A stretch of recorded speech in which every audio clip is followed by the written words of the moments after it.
Rome, 101 BC, the Cestius Bridge over the Tiber River. A man kneels on the cold stone, naked, trembling. He has just murdered his mother.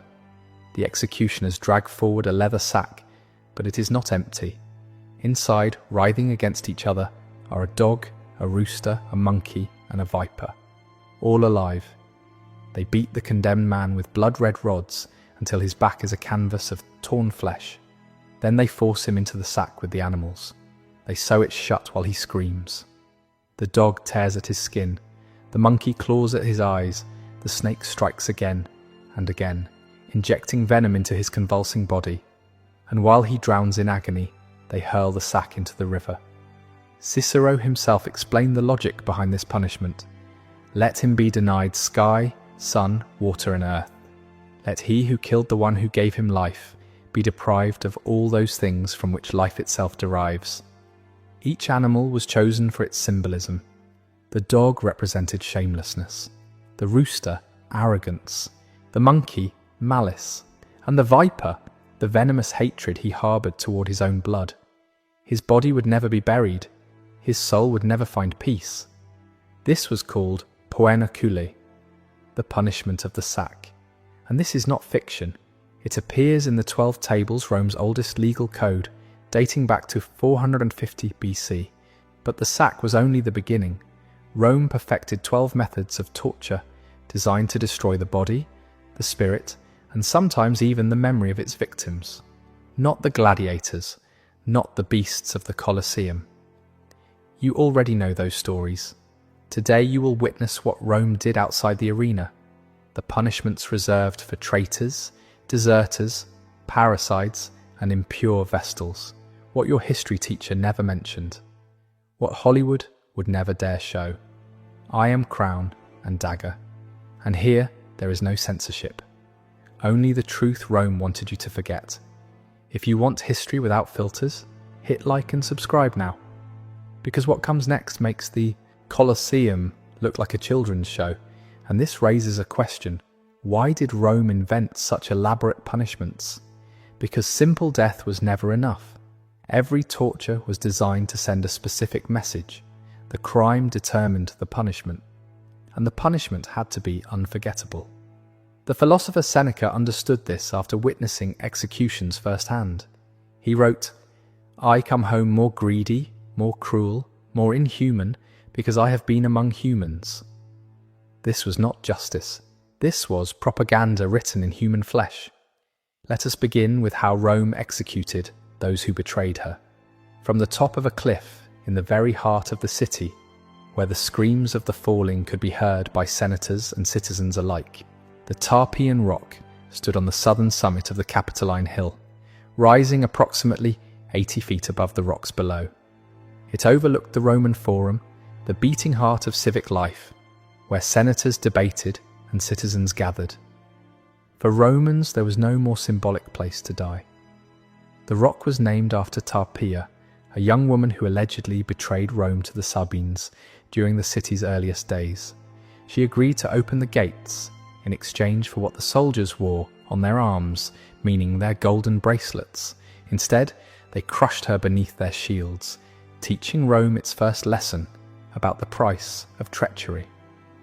From that moment forward, the Tarpeian Rock became the designated execution site for traitors. The procedure was brutally simple.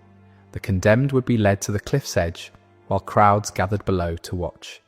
Then, without ceremony, they were thrown from the precipice. Their bodies shattered on the rocks, in full view of the Forum, a visceral reminder to every Roman citizen of what awaited those who betrayed the state. The historian Livy records that in 384 BC, Marcus Manlius Capitolinus, once a hero who had saved Rome from a Gallic invasion, was hurled from the rock after being accused of aspiring to kingship. His crime was not merely ambition, but betraying the republican values Rome held sacred. The symbolism was deliberate and devastating. Traitors were literally cast out from the centre of Roman society. Their broken bodies left where citizens could see them, denied proper burial, and thus denied peace in the afterlife. Archaeological evidence suggests that the area below the cliff accumulated so many human remains over the centuries that it required periodic clearing. Emperor Claudius reportedly attended these executions personally, taking what Seneca described as perverse pleasure in examining how the bodies had landed. But the Tarpeian Rock was reserved for Roman citizens who betrayed their own. For slaves, foreigners, and the lowest criminals, Rome had devised something far more prolonged and agonizing. Crucifixion was so brutal that Roman citizens were legally exempt from it. This punishment was reserved for those Rome considered beneath human dignity: slaves, pirates, rebels, and enemies of the state. The condemned would first be stripped naked and scourged with whips embedded with bone and metal until their backs were unrecognizable. Then they were forced to carry the crossbeam, called the patibulum, through the streets to the execution site, collapsing under its weight while crowds jeered and spat upon them. At the site, executioners would drive iron nails through the wrists and feet, or sometimes bind the victim with ropes designed to prolong suffering. The cross was then raised, and the condemned was left to die. Death came slowly, usually from exhaustion and asphyxiation, as the victim struggled to push upward to breathe. The process could take hours, sometimes days. Roman executioners developed specialized techniques to extend the agony, including a small seat called a saddle that prevented victims from suffocating too quickly. Seneca, who witnessed many crucifixions, wrote, "I see crosses there, not just of one kind, but made in many different ways. Some have their victims with head down to the ground. Some impale their private parts. Others stretch out their arms." The most infamous mass crucifixion occurred in 71 BC, after Spartacus's slave rebellion was crushed. The general Marcus Licinius Crassus ordered approximately 6,000 captured rebels crucified along the Appian Way, the main road from Rome to Capua. For 200 kilometers, travelers passed thousands of dying men, their agony deliberately prolonged by skilled executioners. Plutarch recorded that the bodies remained on their crosses until they rotted away, a warning that persisted long after the screaming had stopped. The message was unmistakable. This is what becomes of those who raise arms against Rome. While crucifixion punished external enemies, Rome had developed something equally terrifying for its own soldiers who failed in battle. And this punishment forced brothers to kill brothers. Decimation. The word itself comes from the Latin decimare, meaning to take a tenth. When a legion showed cowardice, mutiny, or catastrophic failure in battle, they faced collective punishment designed to maximize psychological devastation. The process was methodical and merciless. Soldiers would be divided into groups of 10, often men who had trained together, fought together, eaten together for years. Each group would draw lots, and the soldier who drew the shortest straw would be beaten to death by his 9 companions, not by executioners, by his own brothers in arms. They used clubs and stones, raining blows upon a man they had called friend until his skull cracked and his body stopped twitching. The centurion Titus Pullo described it as a lesson written in blood that no soldier ever needed twice. The survivors faced additional humiliation. They were forced to camp outside the safety of the fortifications and subsist on barley instead of wheat, marking them as disgraced men unworthy of proper Roman rations. One of the most documented cases occurred in 71 BC, the same year as Spartacus's defeat, when a legion under Mummius engaged the rebels against orders and suffered defeat. Crassus revived this ancient punishment which had fallen out of common use. 500 men died at the hands of their comrades that day, their screams echoing across the camp as a lesson to the remaining legions.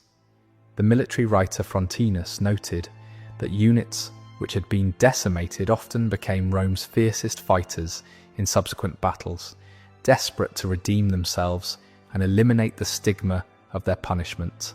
The poet Lucan captured the horror in his epic Pharsalia.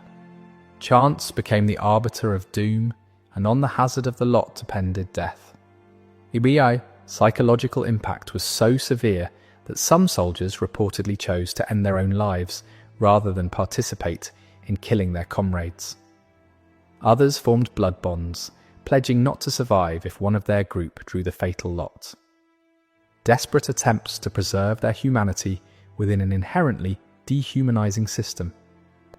But decimation, as terrible as it was, still offered 9 out of 10 soldiers' survival. For individual military failures, Rome had devised something with no chance of escape. Fustuarium, the punishment of the clubs, awaited soldiers who abandoned their posts, lost their weapons, or showed individual cowardice in battle. The condemned soldier would be led before his assembled legion, every man he had served beside forced to witness what came next. The tribune would lightly touch him with a cudgel, a ceremonial gesture that served as the signal. Then every soldier fell upon him with clubs and stones. The military writer Vegetius noted that this punishment created such terror that facing the enemy in battle became less daunting than the certainty of death at the hands of one's own comrades. Polybius, writing in the 2nd century BC, described the aftermath. Even those who manage to escape are not saved thereby. They are not allowed to return to their homes, and none of their family would dare receive such a man in their house. The public nature was crucial. It forced soldiers to participate in the killing, making them complicit. After witnessing or delivering such brutality, they would never consider desertion themselves. Pause for a moment and consider what we have covered so far. Traitors thrown from cliffs, rebels crucified by the thousands, soldiers beating their brothers to death in decimation, individual cowards clubbed by their legions in Fustuarium. And we are only 4 methods in. Which of these punishments do you find most disturbing? The randomness of decimation, the prolonged agony of crucifixion, or the symbolic horror of the Tarpeian rock? Drop your answer in the comments, because I want to know where you draw the line, and we have not even reached the arena yet. Damnatio ad bestias, condemnation to the beasts, transformed execution into spectacular entertainment.